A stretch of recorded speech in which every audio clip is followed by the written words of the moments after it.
What happens when we die? This is the question that has haunted humanity for centuries. We all wonder, what lies beyond the veil of death? Is there peace? Is there a continuation? These were the very questions a young monk asked his master, Zen Master Bodhidharma, one evening by the temple. What Bodhidharma revealed was not an answer that comforts the mind, but a truth that brings peace to the soul. The night was dark, but the stars hung like distant lanterns across the sky. A soft wind stirred the bamboo trees as they swayed gently, casting shadows on the temple grounds. The young monk sat in the garden, his thoughts far away. His heart was heavy with questions he did not dare speak aloud, until he noticed his master, Bodhidharma, seated by the pond in quiet meditation. The monk approached slowly, bowing before the master.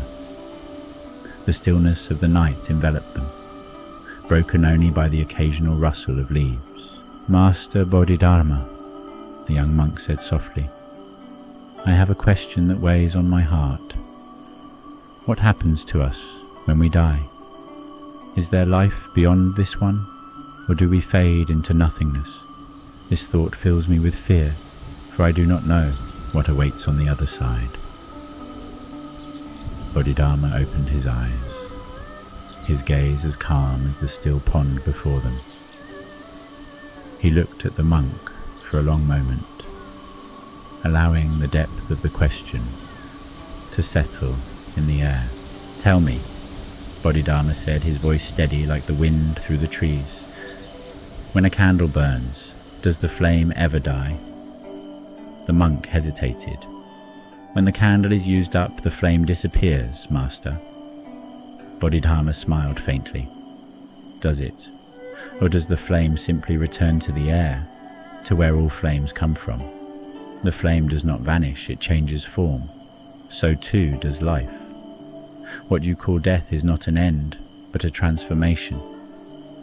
The energy that animates you, the breath that flows in your body, does not disappear. It moves, like the flame, from one form to another." The monk furrowed his brow.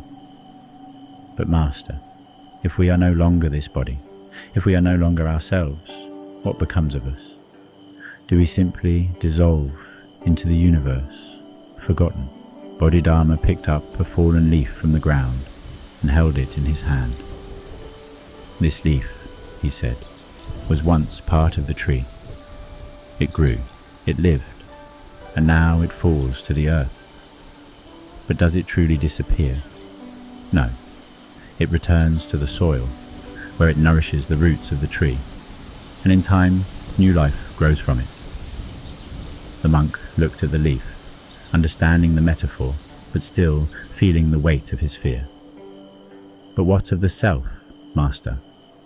If I become like this leaf, returning to the earth, does my soul remain? Or do I vanish into nothingness?" Bodhidharma's gaze softened. "You cling to the idea of the self as something permanent, something that can be lost.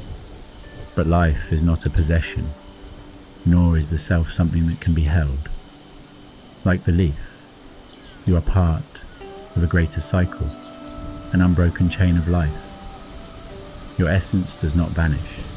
It flows into the world around you, just as the leaf returns to the earth. You are never separate from it to begin with." The monk stared at the leaf, feeling a subtle shift in his heart. He had always believed that life was something to be held onto, something to protect against the inevitable end.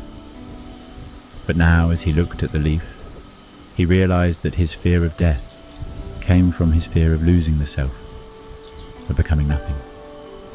And yet, the leaf was not nothing. It was still part of the tree, part of the earth, part of everything. "Master," the monk said quietly, "I see now. Death is not the end. It is only a change like the flame or the leaf. We return to where we came from, and in that we continue. There is no need to fear." Bodhidharma nodded, his expression serene. Indeed, death is not something to fear, because you do not truly end. What you are, your essence, cannot be destroyed. It only transforms, becoming part of the whole once again. Remember this, Bodhidharma said.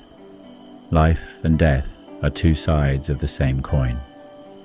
To live fully is to understand that death is not a final destination, but a part of the journey. You are the flame, the leaf, the river that flows into the sea. All things return to their source, but they are never lost. Fear arises when you believe you are separate from the whole. Let go of that illusion, and you will find peace. The monk bowed deeply, gratitude filling his heart. Thank you, Master. I will carry this understanding with me, and when the time comes, I will not fear the transformation. As the monk stood by the pond, he watched the wind ripple across its surface, distorting the reflection of the moon. But he knew now that the moon itself remained unchanged, just as life continues beyond the ripples of death. The stars above continued to shine, and the night, though dark, seemed less foreboding now. The monk breathed deeply, feeling the interconnectedness of all things. The sky, the earth, the flame, the leaf, and his own soul, all parts of a greater whole that would never be lost. We all wonder what happens after death, but perhaps the question we should ask is, are we living fully now? If this story has resonated with you, take a moment to reflect. What fears hold you back from living in the present? Share your thoughts below and let's embrace life, knowing that it is an endless cycle of change, not an ending. Life and death are not opposites, they are part of the same dance. The flame does not die, the leaf does not disappear. Everything transforms, but nothing is lost.